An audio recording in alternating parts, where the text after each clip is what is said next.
Hello everyone. Cell cycle and cell division ये class 11th NCERT का बहुत ही important chapter है। इस चैप्टर में मैक्सिमम जो क्वेश्चंस बनते हैं वो इंटरफेस पे बनते हैं या एम फेस पे बनते हैं। इंटरफेस पे जो क्वेश्चंस आएंगे या तो जी1 से आ जाएंगे, या तो एस से आ जाएंगे, या तो जी2 फेस से आ जाएंगे। एम फेज में मैक्सिमम कैरियोकाइनेसिस से बन सकते हैं, cytokinesis in case of animal cell और in case of plant cell. तो इस चैप्टर को हम लोग देखने जा रहे हैं। इस चैप्टर का बहुत ही ज़्यादा इंपॉर्टेंस है। अगर आप sexual reproduction in flowering plant class 12 के चैप्टर में पढ़ते हो तो उसमें माइटोसिस मियोसिस भर भर कर आएगा। और अगर जब आप बायोलॉजिकल क्लासिफिकेशन पढ़ते हो उसमें भी इनका यूज़ आएगा। किंगडम फंजाई में जब आप किंगडम फंजाई के रिप्रोडक्टिव फीचर को पढ़ोगे तो हाँ, तो इस चैप्टर को हम बहुत ही अच्छे से समझने जा रहे हैं। ये हमारा पहला लेक्चर होगा और इस लेक्चर में हम मेनली क्या कवर करेंगे उसको देखते हैं। तो cell cycle and cell division को समझने से पहले सबसे पहले ये समझो सेल क्या होता है। सेल एक smallest structural and functional unit होता है किसी भी लिविंग ऑर्गेनिज्म का। और सेल में क्या होता है? सेल में मेटाबॉलिक प्रोसेसेस होते हैं, ग्रोथ होते हैं, रिप्रोडक्शन होते हैं। ओके। और ये एक बेसिक बिल्डिंग ब्लॉक है लिविंग ऑर्गेनिज्म का। सेल, एक सेल डिवाइड हुआ, दो, तीन, मल्टीपल, हाँ मेनी, फिर ट्रिलियंस ऑफ सेल्स एक ह्यूमन बॉडी में पाया जाता है। तो सेल का आखिर ये सेल है क्या? तो सेल एक यूनिट है। और सेल का बेसिक रिक्वायरमेंट क्या है? अगर एक सेल होगा तो मैं बोला कि चलो आप एक सेल ड्रॉ करो। तो जब आप सेल ड्रॉ करोगे ना तो सबसे पहले आप एक ऐसा सेल लोगे, सबसे पहले आप एक बाउंड्री बनाओगे जिसको बोलेंगे सेल मेम्ब्रेन। फिर बाउंड्री के अंदर एक एरिया बनाओगे जिसके अंदर सारा केमिकल रिएक्शन हो रहा होगा, तो साइटोप्लाज्म। फिर साइटोप्लाज्म में आप एक एरिया बनाओगे जहां पे एक चैम्बर बनाओगे जिसमें डीएनए स्टोर होगा in the form of chromosomes, तो उसको बोलेंगे न्यूक्लियस।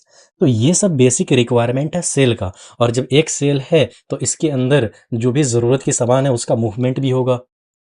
हाँ, एक सेल से दूसरे सेल में अंदर बाहर मूवमेंट होता रहेगा। Movement of substance across the membrane. तो ये बेसिक रिक्वायरमेंट है cell membrane, DNA, organelles and transport system. Prokaryotes and eukaryotes दो टाइप के सेल होते हैं। जनरली इसमें जो क्वेश्चंस पूछे जाते हैं ना, प्रोकैरियोट्स में मेम्ब्रेन बाउंड ऑर्गेनेलिज एब्सेंट होते हैं। मेम्ब्रेन बाउंड ऑर्गेनेलिज एब्सेंट होते हैं। मेम्ब्रेन बाउंड ऑर्गेनेलिज एब्सेंट होते हैं। लेकिन यूकैरियोट्स में membrane membrane bound organelles present होते हैं। प्रोकैरियोट में जो क्वेश्चंस आएगा यहाँ पे, बस यही क्वेश्चंस आएगा कि आप बताओ जो प्रोकैरियोट्स में जो ऑर्गेनेलिज प्रेजेंट होते हैं ना, वो विदाउट मेम्ब्रेन ही होते हैं। ये एक फीचर है प्रोकैरियोट्स का, जो कि साइटोप्लाज्म के अंदर होते हैं सिर्फ। पूरा डिस्ट्रीब्यूटेड है तो उसका डीएनए भी साइटोप्लाज्म के अंदर होगा। लेकिन यूकैरियोट्स में ऐसा नहीं है। हाँ, प्रोकैरियोट्स के डीएनए को न्यूक्लियोटाइड बोलते हैं। लेकिन यूकैरियोट्स में क्या होता है? यूकैरियोट्स में जो भी हो सकते हैं, तो with membrane and without membrane. तो प्रेजेंट होता है, या तो वो मेम्ब्रेन के साथ होता है या मेम्ब्रेन के अलावा भी हो सकता है, विदाउट मेम्ब्रेन, मेम्ब्रेनलेस भी हो सकता है। लेकिन जो प्रोकैरियोट्स में जो ऑर्गेनेलिज होते हैं वो विदाउट मेम्ब्रेन ही होते हैं। उस पर कोई मेम्ब्रेन वगैरह नहीं होता। मेम्ब्रेनस स्ट्रक्चर नहीं पाए जाते हैं प्रोकैरियोट्स के अंदर। तो जो प्रोकैरियोट्स का जो डीएनए होगा ना वो साइटोप्लाज्म में ही दिखेगा आपको, और यूकैरियोटिक डीएनए होगा ना वो न्यूक्लियस में होगा। साइटोप्लाज्म के अंदर एक अनदर चैम्बर होगा जिसको बोलेंगे न्यूक्लियस। न्यूक्लियस में क्या होगा? हमारा डीएनए न्यूक्लिएटेड डीएनए स्टोर्ड होगा, डीएनए होगा जो कि जेनेटिक इंफॉर्मेशन कंटेन किया होता है। ओके। अब हमारा जो टॉपिक स्टार्ट होता है ना, cell cycle and cell division. Cell cycle and cell division एक बहुत ही मस्त सा कॉन्सेप्ट है। मीन्स एक सेल ग्रो किया और फिर डिवाइड कर गया। सेल ग्रो किया फिर डिवाइड कर दिया टू में। मतलब सेल का ग्रो करना और सेल का डिवाइड करना, यही तो सेल साइकिल है। सेल साइकिल, सेल का ग्रो करना और दो पार्ट में बढ़ जाना, डिवाइड करना, सेल साइकिल। यहाँ पे ग्रो हुआ फिर डिवीजन हुआ। तो सेल साइकिल, सेल डिवीजन ये डिवाइड क्यों करता है, कैसे करता है, क्या प्रोसेसेस होता है, कौन कौन से फेज से गुजरते हैं, ये सब हम देखेंगे। बट फॉर नाउ हम लोग क्या देख रहे हैं? एक सीक्वेंस ऑफ इवेंट्स होता है जिसमें सेल क्या करता है? अपने जीनोम्स को डुप्लीकेट करता है। जीनोम्स मतलब क्या? क्रोमोसोम, डीएनए, वही genome. Synthesize other constituents of cells, all other constituents को सिंथेसाइज करते हैं जो कि सेल से एसोसिएटेड होते हैं, and eventually divide into two daughter cell. Grow किया, हर एक चीज को डुप्लीकेट किया, डुप्लीकेट करने के बाद डिवीजन कर गया। तो इसी को तो सेल साइकिल बोलते हैं। अब कहता है कि ये सेल डिवाइड क्यों करता है? Why cell divide? तो जो सेल डिवाइड करता है ना, वो न्यूक्लियस साइटोप्लाज्मिक रेशियो को मेंटेन करने के लिए डिवाइड करता है। अब ये न्यूक्लियस साइटोप्लाज्मिक रेशियो क्या होता है? न्यूक्लियस अपन साइटोप्लाज्म का रेशियो, यही रेशियो को मेंटेन करता है। इसी रेशियो को मेंटेन करने के लिए सेल डिवाइड करता है। अब मैं इसे अच्छे से समझाता हूँ। जब सेल का साइज इंक्रीज होता है ना, ये बहुत ही इंपॉर्टेंट सा लाइन जो बोलने जा रहा हूँ, जो साइटोप्लाज्म का जो इंक्रीज होता है ना, वो कंटिन्यूअस होता है, बट न्यूक्लियस जो होता है ना, वो सेम साइज का होता है। जैसे सेल साइज में इंक्रीज करेगा, उनका साइटोप्लाज्म तो बढ़ता रहेगा, but nucleus as it is होगा। ठीक, तो क्या होता है, जैसे सेल का साइज बहुत ज्यादा बढ़ गया तो क्या होता है, जो न्यूक्लियस अपन साइटोप्लाज्मिक रेशियो होता है ना, वो डिस्टर्ब हो जाता है।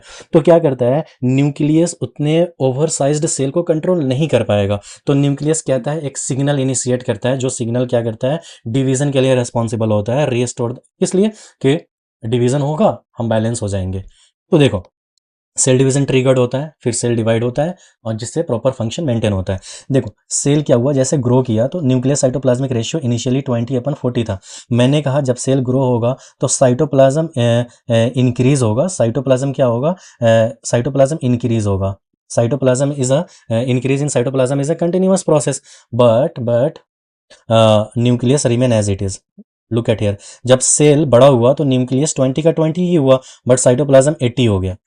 तो ये स्मॉल न्यूक्लियस, ये छोटा सा सेल को कंट्रोल करने के लिए काफी था, बट सेल का साइटोप्लाज्म इंक्रीज हो गया, तो ये स्मॉल सा न्यूक्लियस इस साइटोप्लाज्म को मेंटेन, प्रॉपर फंक्शनिंग में मेंटेन नहीं कर पाएगा।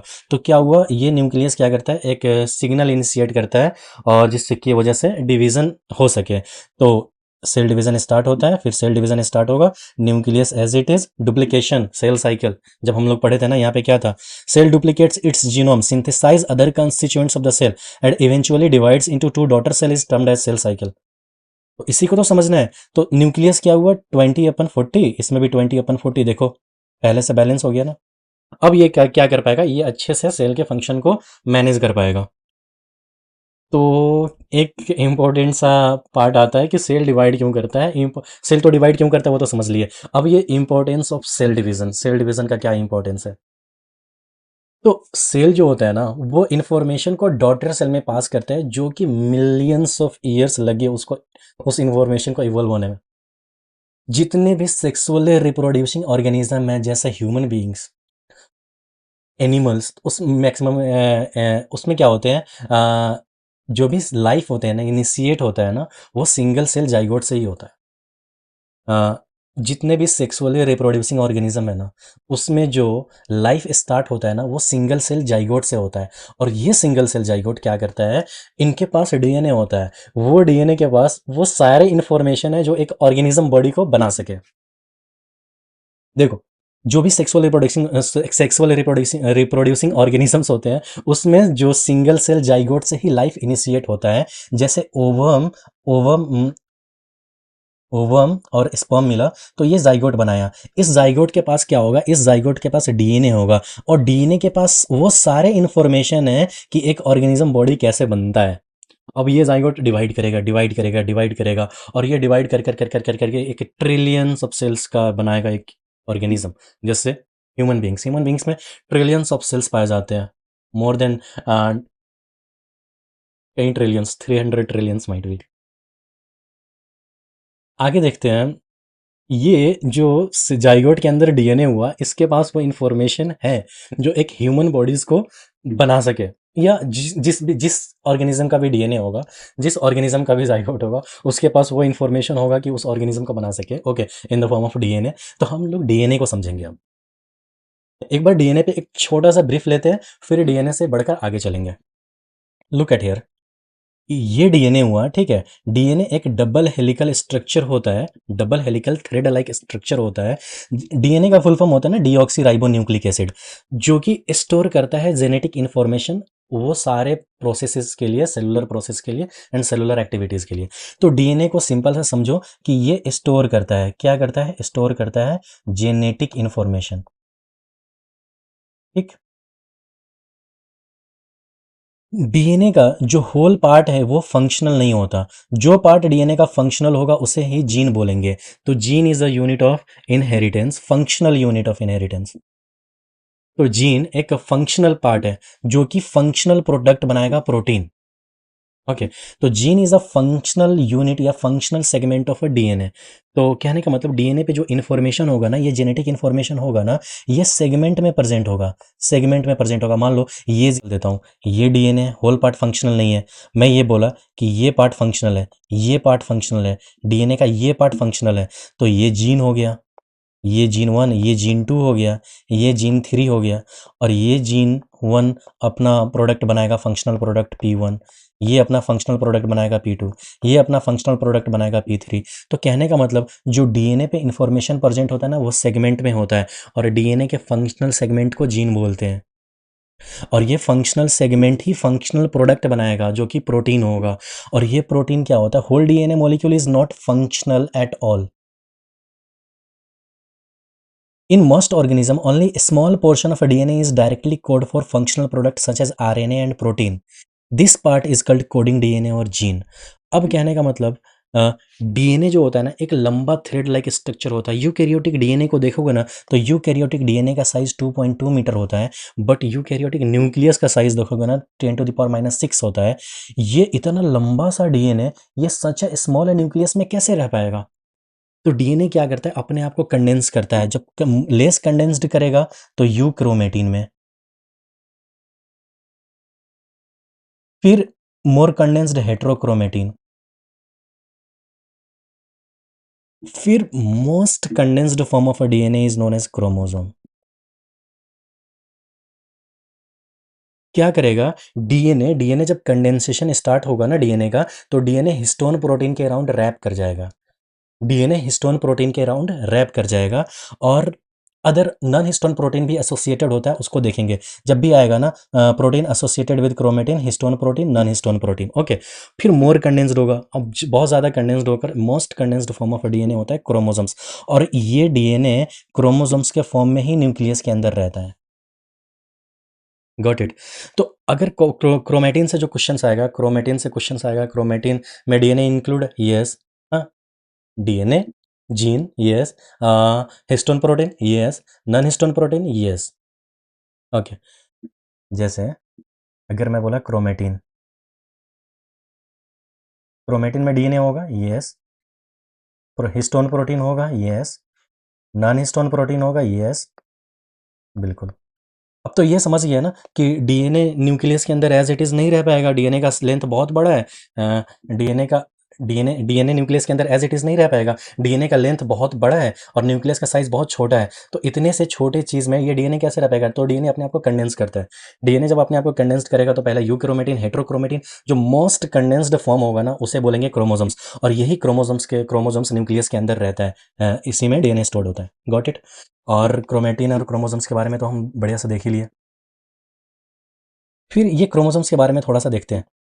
ये क्रोमोसोम्स होता है ना, क्रोमोसोम्स एक most condensed form of DNA होता है, और ये क्रोमोसोम्स क्या होता है? Tightly packed form of chromatin, and it is made up of DNA protein. During cell division it becomes tightly condensed and visible chromosomes. आप जब से कोई सेल डिवाइड करने वाला होगा ना, last 1 hour, M phase, karyokinesis, cytokinesis, उस time पे ना आप ये क्रोमोसोम्स ना विजिबल फॉर्म में एग्जिस्ट करता है। When chromosomes open into the DNA, chromosomes DNA में कब खुलता है? जब डीएनए का रेप्लिकेशन होना होगा और डीएनए का ट्रांसक्रिप्शन होगा। डीएनए को चाहिए कि एक डीएनए कॉपी बनाए, तो डीएनए कॉपी बनाने के वक्त डीएनए रेप्लिकेशन के दौरान ये क्रोमोसोम्स फिर से खुलना स्टार्ट करेगा, अनवाइंडिंग होगा। तो अनवाइंडिंग होगा तो पहले हेट्रोक्रोमेटिन, फिर यूक्रोमेटिन, फिर डीएनए, और फिर डीएनए अपना एक नया टेम्पलेट बनाएगा डीएनए रेप्लिकेशन के लिए, ट्रांसक्रिप्शन के लिए, एमआरएनए के लिए। Got it? चलो, एक क्रोमोसोम से ना एक बहुत ही इंपॉर्टेंट चीज़ आता है, बहुत ज़्यादा कन्फ्यूजन होता है। होमोलोगस क्रोमोसोम्स क्या होता है, सिस्टर क्रोमेटिड क्या होता है, नॉन सिस्टर क्रोमेटिड क्या होता है, तो इसको समझेंगे। होमोलोगस क्रोमोसोम्स क्या होते हैं? ये एक क्रोमोसोम पेयर होता है, लुक एट हियर, जिनका साइज भी सेम होगा, जिनका शेप भी सेम होगा। जो जीन होगा ना, जैसे यहाँ पे आई कलर का जीन है, तो आई कलर का जीन सेम पोजिशन पे ही प्रेजेंट होगा।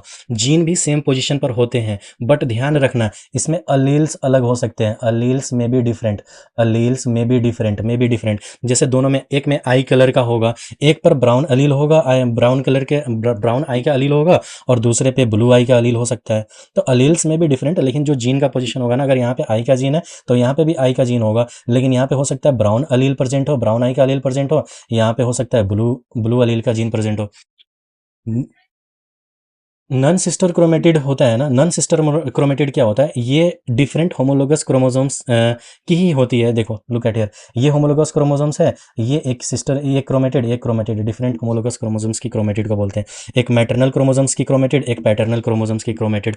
ये आइडेंटिकल नहीं होती। जब आप मियोसिस पढ़ोगे ना, तो मियोसिस में इसमें क्रॉसिंग ओवर हो जाता है, और क्रॉसिंग ओवर होने की वजह से वेरिएशन आते हैं, तो इसको हम लोग पढ़ेंगे। फिर सिस्टर, इसको हम डिटेल में देखेंगे, बट फॉर नाउ, अभी के लिए बस इतना जानो कि होमोलोगस क्रोमोसोम्स क्या होता है, नॉन सिस्टर क्रोमेटिड क्या होता है, और सिस्टर क्रोमेटिड क्या होता है। जो सिस्टर क्रोमेटिड होते हैं ना, लुक एट हियर, ये एक ही क्रोमोसोम्स के दो आर्म होते हैं, एक ही क्रोमोसोम्स के दो आर्म होते हैं। लुक एट हियर, एक ही क्रोमोसोम्स के दो आर्म हुए, इसी को बोलते हैं सिस्टर क्रोमेटिड, इसी को बोलते हैं सिस्टर क्रोमेटिड। और ये एकदम आइडेंटिकल होता है, और ये सेंट्रोमेयर से जुड़ा होता है। मैं आपको बताऊंगा नंबर ऑफ क्रोमोसोम्स फाइंड करने का तरीका। इवन आप क्रोमोसोम्स को देख के और डिजीज, वो तो अभी नहीं है फिलहाल, बट मैं आपको बताऊंगा नंबर ऑफ क्रोमोसोम्स को फाइंड करने का तरीका। बहुत ही सिंपल, इजी कॉन्सेप्ट है, इजी ट्रिक्स है, सॉरी। सेंट्रोमेयर से जुड़ी होती है ये आइडेंटिकल कॉपीज, ये जो क्रोमेटिड होती है ना, सिस्टर क्रोमेटिड, वो सेंट्रोमेयर से जुड़ी होती है और कंप्लीटली आइडेंटिकल होते हैं। माइटोसिस और मियोसिस में सेपरेट होती है। एक क्रोमोसोम्स कॉपी बनाई, दो सिस्टर क्रोमेटिड बन गई। नाउ जो नेक्स्ट होगा हमारा जीन एक्सप्रेशन। जीन एक्सप्रेशन को हम लोग बहुत ही आसान तरीके से समझेंगे। जीन एक्सप्रेशन, इसमें मैक्सिमम क्वेश्चन आते हैं। डीएनए का, डीएनए बनना, इस प्रोसेस को क्या बोलते हैं, तो डीएनए रेप्लिकेशन बोलते हैं। डीएनए से एमआरएनए का बनना, इस प्रोसेस को क्या बोलते हैं, तो इसको ट्रांसक्रिप्शन बोलते हैं। एमआरएनए से प्रोटीन का बनना, इस प्रोसेस को क्या बोलते हैं, तो इस प्रोसेस को ट्रांसलेशन बोलते हैं।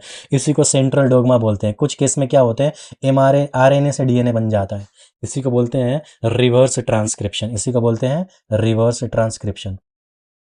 ये एक्सेप्शन होता है सेंट्रल डोग्मा का। मैं आपको एक एग्जांपल बताता हूँ। ये जो जीन एक्सप्रेशन वाला ये सिंपल सा बॉक्स है ना, ये इतना इंपॉर्टेंट है कि यहाँ से क्वेश्चन बनते ही बनते हैं, और ये बहुत ही इंपॉर्टेंट बॉक्स है। अब मैं बताता हूँ कि ये डीएनए से आरएनए क्यों बनता है, आरएनए से प्रोटीन क्यों बनता है। हाँ, मैं आपको इस पे ले जाऊंगा। फिर रिवर्स ट्रांसक्रिप्शन क्यों होता है, किसमें होता है, कौन सी ऑर्गेनिज्म में रिवर्स ट्रांसक्रिप्शन होता है। तो ये सब रिवर्स ट्रांसक्रिप्शन क्या होता है, मैं आपको बहुत ही अच्छे से समझाऊंगा। ठीक है, पहले ये देखो, जो डीएनए होता है ना, ये जो डीएनए होता है ना, डीएनए क्या होता है, डीएनए के पास जेनेटिक इन्फॉर्मेशन होती है, और ये डीएनए डायरेक्टली यूज नहीं होता। ये डीएनए क्या होता है, न्यूक्लियस के अंदर क्रोमोसोम्स के फॉर्म में होता है। ठीक है, तो ये डीएनए क्या करता है, न्यूक्लियस में सेफली स्टोर्ड होता है। आरएनए क्या होता है, आरएनए इसी का एक टेम्पररी कॉपी होती है, और ये आरएनए मूव कर सकता है। तो एमआरएनए राइबोसोम के पास जाता है, और राइबोसोम जो एमआरएनए पे इन्फॉर्मेशन होता है ना, उसको पढ़कर राइबोसोम प्रोटीन बना देता है। फिर प्रोटीन क्यों बनता है, तो देखो डीएनए क्या होता है, डीएनए के पास सिर्फ जेनेटिक इन्फॉर्मेशन ही होती है। प्रोटीन इसलिए बनाया जाता है क्योंकि बॉडी में ऑलमोस्ट जितने भी काम होते हैं, जितने भी इंपॉर्टेंट फंक्शंस होते हैं, वो प्रोटीन ही परफॉर्म करता है।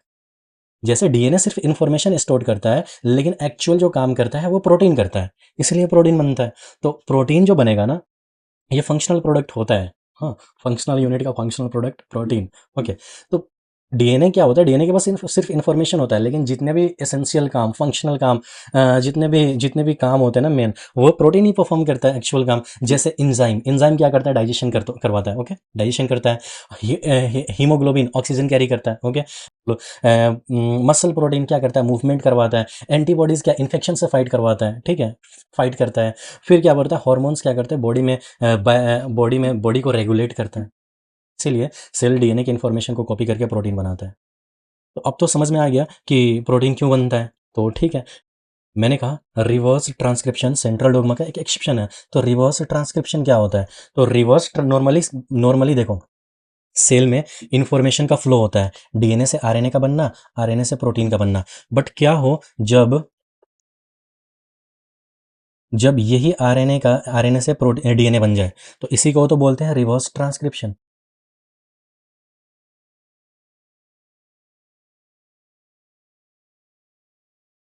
जैसे एक स्पेशल एंजाइम होता है जो ये करवाता है, इसको बोलते हैं reverse transcriptase.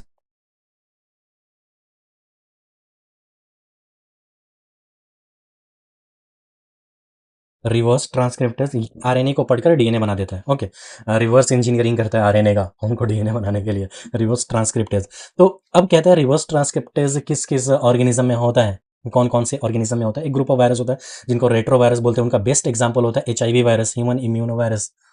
Human immuno virus क्या होता है, एक आरएनए वायरस है। उसमें क्या होता है, वो हमारे सेल में इंटर करता है, ठीक।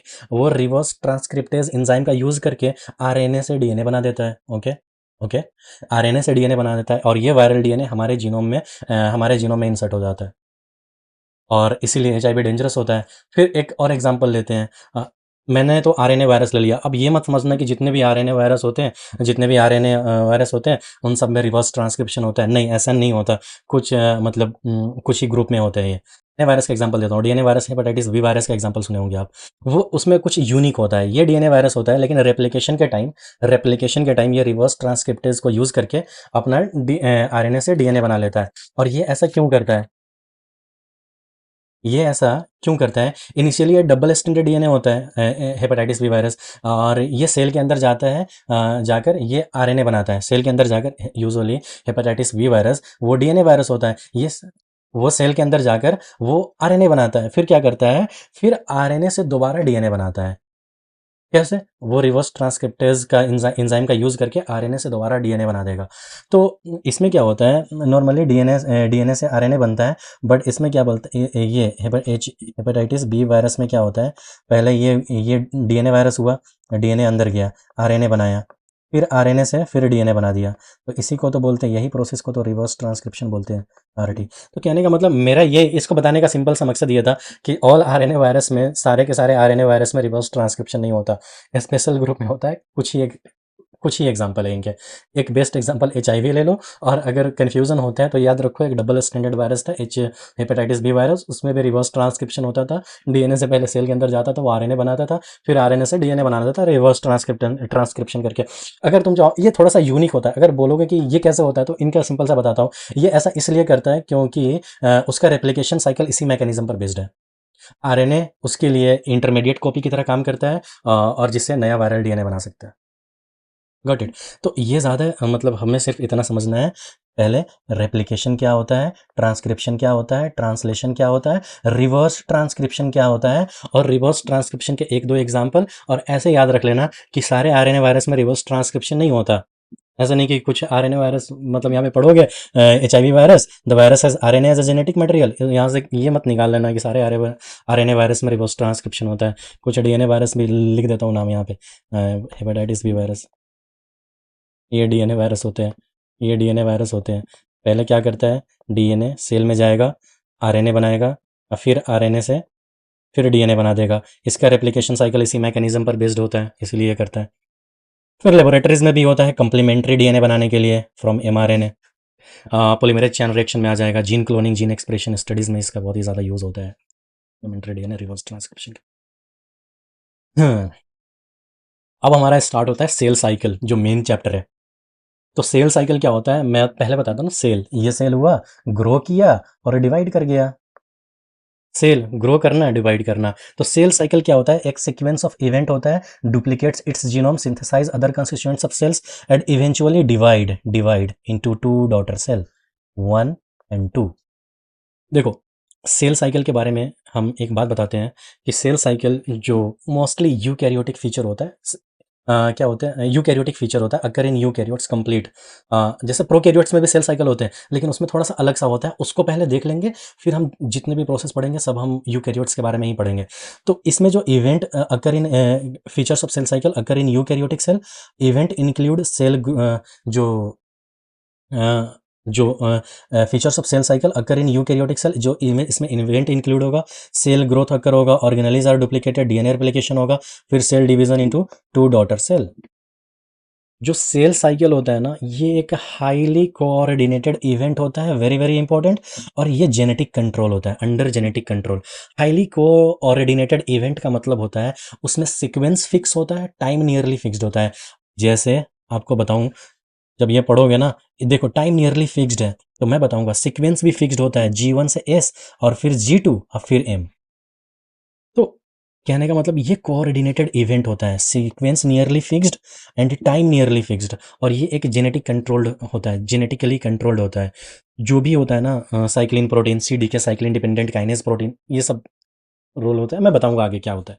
बट राइट नाउ आपको ये दो फीचर याद करने हैं। कोऑर्डिनेटेड इवेंट होते हैं और अंडर जेनेटिक कंट्रोल होते हैं। कोऑर्डिनेटेड इवेंट का मतलब क्या होता है, सीक्वेंस फिक्स्ड होता है, G1 S G2 M। हाँ, फिर टाइम नियरली फिक्स्ड होता है, G1 में कितने टाइम, S में कितने टाइम, G2 में कितने टाइम, M में कितने टाइम। डेट्स वाई जब आप phases of the cell cycle पढ़ोगे ना, इंटरफेज एम फेज, तब क्लियर होगा ये।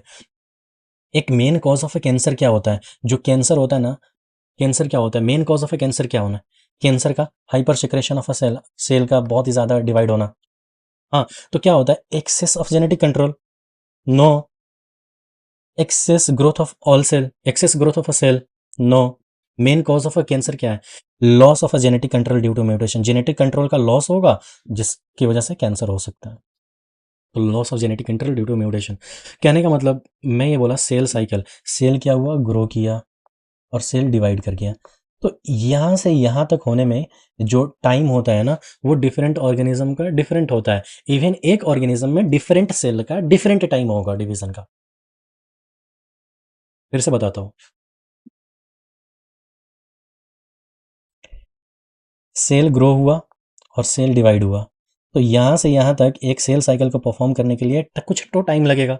तो कहने का मतलब सेल साइकिल का जो ड्यूरेशन होता है डिफरेंट ऑर्गेनिज्म में डिफरेंट होता है। बट एक ऑर्गेनिज्म में बहुत सारे सेल्स होंगे, तो उन सारे सेल्स का भी अलग अलग टाइम ड्यूरेशन हो सकता है सेल साइकिल का। Got it. जैसे ई कॉलाई 20 मिनट्स, ईस्ट में होते हैं ना, सैक्रोमाइसिस एग्जाम्पल होता है, ईस्ट यूनिसेलुलर फंगाई होता है, unicellular fungi right now not important, 90 minutes होता है। Eukaryotic cell 24 hours. Okay. Cell lining of stomach, stomach eukaryotic cell होता है। देखो, एक ऑर्गेनिज्म में, वन ऑर्गेनिज्म, डिफरेंट सेल होते हैं और different different duration of a cell cycle होंगे। ओके। हार्ट सेल जो होते हैं ना, neurons that do not divide at all. Prokaryotic cell division, मैंने बोला कि जो सेल साइकिल होता है ना, वो यूकैरियोटिक फीचर होता है, बट प्रोकैरियोटिक में भी सेल साइकिल होता है। प्रोकैरियोटिक क्या होता है, जब आप किंगडम पढ़ोगे, 5 किंगडम, तो किंगडम में आता है Monera, protista, fungi, Plantae, animalia. ये 5 किंगडम आते हैं। तो 5 किंगडम में हम ये पार्ट देख रहे हैं मोनेरा को। ओके। मोनेरा क्या होते हैं, ये जो दोनों होते हैं ना, ये यूनिसेलुलर होते हैं, तो मोनेरा हमारा क्या हुआ, यूनिसेलुलर होगा। तो यूनिसेलुलर के लिए एक इंपॉर्टेंट चीज देखो, ध्यान रखो, यूनिसेलुलर के लिए ग्रोथ और डिवीजन सेम थिंग है, growth and divide same thing है। तो मैं बता रहा हूं कि बैक्टीरिया एक यूनिसेलुलर ऑर्गेनिज्म होता है, for bacteria growth and reproduction are the same thing. Okay. Bacteria में क्या होता है, बैक्टीरिया में एक डायरेक्ट डिवाइड कर जाता है। ओके। उसमें माइटोसिस वगैरह नहीं होता, नॉट माइटोसिस, डायरेक्ट डिवीजन। इसमें not mitosis, mitosis not, direct division करता है। जो इसमें ध्यान रखने की चीज़ है मैं वो बता रहा हूँ। पहले क्या होता है, क्रोमोसोम नहीं बनता है, स्पिंडल फाइबर नहीं बनता है, ध्यान रखना।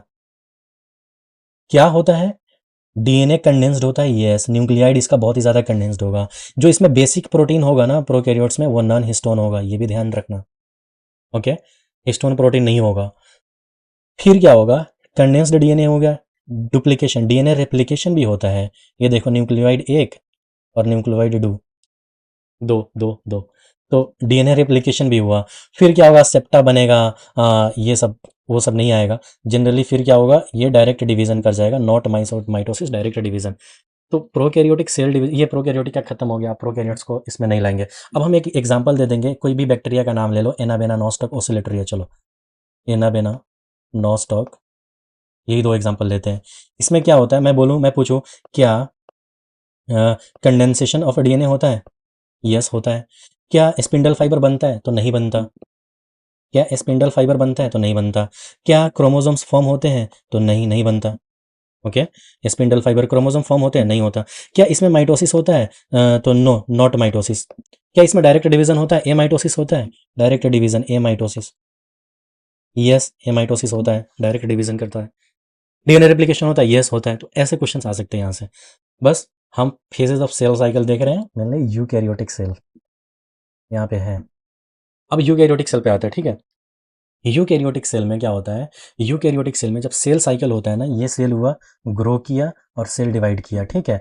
तो इतना से यहाँ तक आने में ना, इसको एक सेल से डिवाइड करने में, इनमें बहुत सारे चेंजेस होते हैं और इसी चेंजेस को हम फेज बोलते हैं, ठीक है। और जो फेज होगा ना, ये चेंजेस कहाँ होगा, या तो साइटोप्लाज्म में होगा, ओके, या तो न्यूक्लियस में होगा, दो ही जगह चेंज होगा ना, तो ध्यान रखना।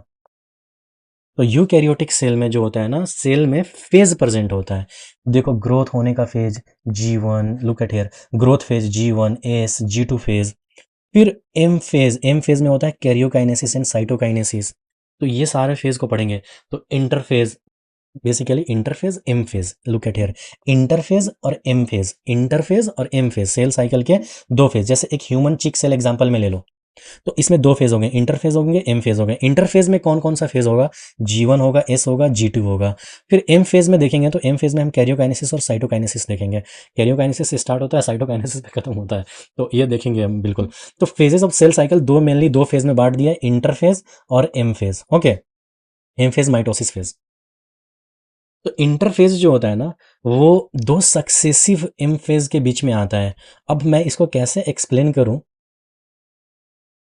ये लो लो, एक हो गया, इसमें G1 S G2, और ये एम फेज हो गया। एम फेज में ये कैरियोकाइनेसिस और ये साइटोकाइनेसिस, ठीक है।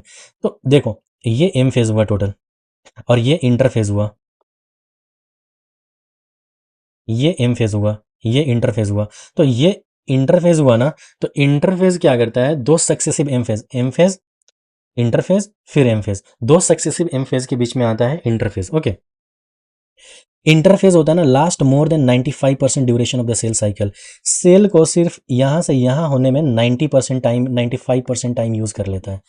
मतलब अगर कोई भी सेल, लुक एट हियर, अगर ये ह्यूमन चिक सेल का सेल साइकिल ड्यूरेशन 24 आवर है, तो इसको सिर्फ इंटरफेज में 95% मीन्स 23 आवर्स लग जाएंगे इंटरफेज में। G1 से G2, G1S G2 तक जाते जाते इनको 95% 23 घंटे ले लेंगे, 23 घंटा। और ये 1 घंटा सिर्फ एम फेज में जाएगा, इसी में कैरियोकाइनेसिस हो जाएगा, और इसी में न्यूक्लियस डिवाइड हो जाएगा, और इसी में सेल डिवाइड हो जाएगा। तो कहने का मतलब, जो इंटरफेज होता है ना, वो दो सक्सेसिव एम फेज के बीच का होता है, 95% टाइम लेता है। और इंटरफेज को रेस्टिंग फेज बोलते हैं, very very important. Resting phase क्यों बोलते हैं, इसमें सेल डिवाइड नहीं करता, इसमें सेल सिर्फ क्या करता है, जितने भी डिवीजन का प्रोसेस होता है ना, डिवीजन प्रोसेस ना, ये प्रिपरेटरी फेज होता है। जो भी सेल डिवीजन में मतलब जो भी चीज़ होंगे, उनका प्रिपरेशन होता है। एक सेल को डिवाइड करने के लिए क्या क्या चीज़ चाहिए, कि उनके डॉटर सेल में भी वही होना चाहिए ना। तो इनका, इसको प्रिपरेटरी फेज बोलते हैं, और ये वो इसलिए रेस्टिंग फेज बोलते हैं। दो इंपॉर्टेंट चीज़ याद रखना, क्यों, क्योंकि since cell do not divide in this phase, cell इस फेज में डिवाइड नहीं करता, cell does not divide in this phase, and preparation of all cell division takes place in this phase. हाँ, लेकिन एम फेज जो होता है ना, वो कैरियोकाइनेसिस से स्टार्ट होता है। इसमें क्या होता है, एक्चुअल सेल डिवीजन होता है, माइटोसिस अकर होता है, cell proper last for an about an hour, karyokinesis से स्टार्ट होता है, साइटोकाइनेसिस पे खत्म होता है। मतलब पहले ये न्यूक्लियस के अंदर ये डिवाइड होगा, न्यूक्लियस डिवाइड होगा, डीएनए डिवाइड, कैरियोकाइनेसिस होगा, फिर न्यूक्लियस का डिवीजन होगा। मतलब इसमें देखो, M phase start with the nuclear division and corresponding to the separation of daughter chromosomes, karyokinesis, and usually end with the cytoplasm, division of cytoplasm, जिसको cytokinesis बोलते हैं। न्यूक्लियस के डिवीजन को कैरियोकाइनेसिस, और साइटोप्लाज्म के डिवीजन को cytokinesis. और ये बहुत ही ज़्यादा ड्रामेटिक फेज होते हैं, मोस्ट ड्रामेटिक फेज, ध्यान रखना। इसको क्यों बोलते हैं most dramatic phase of the M phase को मोस्ट ड्रामेटिक फेज क्यों बोलते हैं, इसमें क्या होता है, ये एक ऐसा स्टेज है जहाँ पे entire internal structure of the cell होता है ना, रीअरेंज्ड होता है डिवीजन अलाउ करने के लिए। जितने भी सेल के इंटरनल स्ट्रक्चर होंगे, वो सारे के सारे रीअरेंज्ड होंगे। तो ये हमारा फेजेस कंप्लीट हो गया। नेक्स्ट लेक्चर में हम ये देखेंगे कि इंटरफेज क्या होता है, और फिर नेक्स्ट लेक्चर में हम देखेंगे एम फेज क्या होता है। इंटरफेज में हम G1 phase, S phase, G2 phase ये देखेंगे। एम फेज में हम कैरियोकाइनेसिस और साइटोकाइनेसिस देखेंगे। कैरियोकाइनेसिस में प्रोफेज, मेटाफेज, एनाफेज, टीलोफेज देखेंगे। Cytokinesis in case of plant and animal cell देखेंगे। तो नेक्स्ट लेक्चर में हम पूरा इंटरफेज कंप्लीट करेंगे, और उसके बाद हम एम फेज पे आएंगे। हम दो चीज़ पढ़ेंगे, कैरियो माइटोसिस और मियोसिस। तो पहले हम माइटोसिस को कंप्लीट कर लेंगे, फिर मियोसिस पे आएंगे, ओके। तो हमने क्या पढ़ा अभी तक, हमने अभी तक क्या पढ़ा उसका रिविजन करते हैं, ठीक है। हमने पढ़ा कि सेल क्या होता है, फिर हम बेसिक रिक्वायरमेंट ऑफ सेल क्या होता है, फिर प्रोकैरियोटिक एंड यूकैरियोटिक सेल पे जो क्वेश्चंस बनते हैं वो क्या आएगा। वो सिर्फ ऑर्गेनेली जो प्रेजेंट होते हैं ना साइटोप्लाज्म पे, विद मेम्ब्रेन और विदाउट मेम्ब्रेन पे क्वेश्चन घुमाएगा। ये स्टेटमेंट में भी आ सकता है और सिंपल क्वेश्चन में भी आ सकता है। Cell cycle and cell division, इसको देखें, what are the cell cycle and cell division. एक सेल को डिवाइड करने, सेल का ग्रो होना और सेल का डिवाइड होना, यही तो सेल साइकिल होता है। और सेल डिवाइड क्यों करता है, तो न्यूक्लियोसाइटोप्लाज्मिक रेशियो को मेंटेन करने के लिए। मैं यहाँ पे एक इंपॉर्टेंट चीज़ बताया था आपको कि जो साइटोप्लाज्म का जो इंक्रीज होता है ना, वो कंटिन्यूअस प्रोसेस होता है, but nucleus remain same. Look at here, cell grow कर गया, साइटोप्लाज्म बढ़ गया, but nucleus as it is है 20 का 20। इसीलिए न्यूक्लियस बड़े से साइज को कंट्रोल नहीं कर पाएगा, तो न्यूक्लियस सिग्नल को इनिशिएट करेगा, जिसकी वजह से सेल डिवाइड होगा। सेल डिवाइड क्यों करता है, क्या इंपॉर्टेंस है सेल डिवीजन का, तो एक जितने भी सेक्सुअली जो भी इंफॉर्मेशन सेल इंफॉर्मेशन पास करता है, क्यों, डॉटर सेल में, जो कि वो इंफॉर्मेशन मिलियंस ऑफ ईयर्स लगे थे इवॉल्व होने में। जैसे जितने भी सेक्सुअली रिप्रोड्यूसिंग ऑर्गेनिज्म होता है ना, उसमें जो लाइफ स्टार्ट होता है सिंगल सेल जाइगोट से ही होता है, और ये जाइगोट के पास एक डीएनए होता है, जिनके पास इंफॉर्मेशन होता है एक ह्यूमन ऑर्गेनिज्म को बनाने के लिए, एक एनिमल ऑर्गेनिज्म को, किसी भी जिसका भी डीएनए होगा उसके पास वो इन्फॉर्मेशन होगा उस ऑर्गेनिज्म को बनाने का। तो हम डीएनए को भी देख लिए कि डीएनए का साइज बहुत ही लंबा होता है, फिर वो न्यूक्लियस में कैसे रह पाएगा, तो न्यूक्लियस में मस्ट कंडेंस्ड फॉर्म में होता है, क्रोमोसोम की फॉर्म में। फिर क्रोमोसोम्स कब खुलता है, डीएनए रेप्लिकेशन, डीएनए ट्रांसक्रिप्शन के दौरान। फिर डीएनए का वो पार्ट जो फंक्शनल होता है उसे जीन बोलते हैं, तो जीन क्या बनेगा, फंक्शनल प्रोडक्ट बनाएगा। प्रोटीन क्यों बनता है, फिर हम जीन एक्सप्रेशन, होमोलोगस क्रोमोसोम देखे थे, फिर सिस्टर क्रोमेटिड देखे थे, नन सिस्टर क्रोमेटिड देखे थे, फिर जीन एक्सप्रेशन में हम डीएनए से आरएनए का बनना is known as transcription, RNA से प्रोटीन का बनना इज नोन एज ट्रांसलेशन, इसको देखे थे। प्रोटीन क्यों बनता है, डीएनए डायरेक्टली क्यों यूज नहीं होता, डीएनए न्यूक्लियस के अंदर रहता है ना, तो डीएनए एक अपने कम्प्लीमेंट्री कॉपी बनाता है, या आरएनए ट्रैवल कर पाएगा, डीएनए थोड़ी ट्रैवल कर पाएगा। तो आरएनए जाता है राइबोसोम के पास, और राइबोसोम आरएनए पे जो इन्फॉर्मेशन होता है उसको पढ़कर बोलता है प्रोटीन बना देता है। तो ये प्रोटीन बनाता क्यों है, तो बताया ना प्रोटीन बनाता क्यों है। बॉडी में जितने डीएनए क्या होता है, सिर्फ इन्फॉर्मेशन को स्टोर करता है, लेकिन एक्चुअल काम जो करता है वह प्रोटीन करता है। ओके, रिवर्स ट्रांसक्रिप्शन बताया था, रिवर्स ट्रांसक्रिप्शन पे जो एंजाइम यूज होता है रिवर्स ट्रांसक्रिप्टेज होता है, ये भी बता दिया था मैं। फिर रिवर्स ट्रांसक्रिप्शन का एग्जांपल बताया था, एक रेट्रोवायरस ग्रुप ऑफ वायरस होता है, उसका एक बेस्ट एग्जांपल है ह्यूमन इम्यूनो वायरस, HIV, वो एक आरएनए वायरस होता है। फिर आप कंफ्यूज ना हो, आप ये मत समझ लो कि सारे के सारे आरएनए वायरस रिवर्स ट्रांसक्रिप्शन करते हैं। इससे कंफ्यूजन से बचने के लिए आप ये इसको एक एग्जांपल दिया डीएनए वायरस का, जो कि रिवर्स ट्रांसक्रिप्शन करता है। हाँ, हेपेटाइटिस बी वायरस। फिर उसके बाद हम पढ़े एक्चुअल सेल साइकिल, ठीक, ग्रोथ डिवाइड। तो सेल साइकिल जो एक हाईली कोऑर्डिनेटेड इवेंट होता है, और ये जेनेटिक कंट्रोल्ड होते हैं। अगर लॉस होगा जेनेटिक कंट्रोल का तो कैंसर जैसे बीमारी होंगे। Coordinated event sequence fix, G1S G2, interphase M phase. Next lecture में हम इंटरफेज ही देखने वाले हैं, फिर एमफेज देख लेंगे, माइटोसिस, फिर मियोसिस देखेंगे आगे। तो ये देखें, मैं ये बताया था कि ज़रूरी नहीं है, सेल साइकिल का जो ड्यूरेशन होता है ना, हर एक ऑर्गेनिज्म का अलग अलग होता है। हमारा जो सेल साइकिल का ड्यूरेशन होगा, हमारे में बहुत प्रकार के सेल हैं प्रेजेंट, तो हर एक सेल का अपना सेल साइकिल ड्यूरेशन होगा। जैसे ह्यूमन चिक सेल ले लो, 24 आवर होते हैं, बट न्यूरॉन से ले लो, डिवाइड ही नहीं करता, ठीक है। ई कोलाई ले लो, ई कोलाई में तो 20 मिनट्स है सेल साइकिल, वो एक सेल से दो सेल बनने में 20 मिनट ही लगाते हैं। ह्यूमन चिक सेल जो होते हैं ना, वो एक सेल से दो सेल बनने में वो 24 आवर्स लगाते हैं, बताया ना। फिर हम बोले कि जो मैं ये बताया था यहाँ पे कि ये जो सेल साइकिल है यूकैरियोटिक फीचर है, यूकैरियोटिक सेल का फीचर है, बट सेल साइकिल में भी तो प्रोकैरियोटिक में भी तो सेल साइकिल होते हैं। तो मैं बताया था प्रोकैरियोटिक में जो सेल साइकिल होता है ना, वो थोड़ा सा अलग होता है ना, उसमें स्पिंडल फाइबर बनते हैं ना, क्रोमोसोम बनता है। उसमें क्या होता है, डीएनए कंडेंस्ड होता है, yes, basic protein non histone होते हैं, न्यूक्लियोइड डबल होते हैं, डीएनए रेप्लिकेशन होते हैं, और डायरेक्ट डिवीजन होते हैं, not mitosis, amitosis. Confuse मत होना, आगे चलते हैं। Phases of cell cycle, G1S G2। Phases of cell cycle में हम इंटरफेज पढ़े, इंटरफेज में हमारा आता है G1S G2 फेज, और एम फेज में कैरियोकाइनेसिस साइटोकाइनेसिस। हम G1S G2 फेज को अभी डिस्कस नहीं किए हैं, ठीक। हम अभी क्या किए हैं, इंटरफेज और एम फेज में डिफरेंस बताएं। इंटरफेज में क्या होता है, प्रिपरेटरी फेज होते हैं और रेस्टिंग फेज होते हैं। ये एम फेज क्या होता है, मोस्ट ड्रामेटिक फेज होते हैं, जिसमें रीअरेंज्ड होते हैं जितने भी इंटरनल स्ट्रक्चर होते हैं सेल में उसका। तो सेल साइकिल और सेल डिवीजन का ये सबसे पहला लेक्चर था। इनके बाद हमारा आएगा इंटरफेज पे लेक्चर। इंटरफेज में हम G1S G2 एक लेक्चर में कवर करेंगे, फिर हम एम फेज की तरफ बढ़ेंगे। और फिर बस वही चलता रहेगा। बस आप पूरे कॉन्सेप्ट को रिवीजन करो, एक बार एनसीईआरटी पढ़ो, सारा का सारा कंप्लीट हो जाएगा। कुछ भी लाइन, एक भी लाइन आपको ऐसा नहीं होगा कि जो आप इस लेक्चर में ना सुने हो। तो ठीक है, थैंक यू वेरी मच।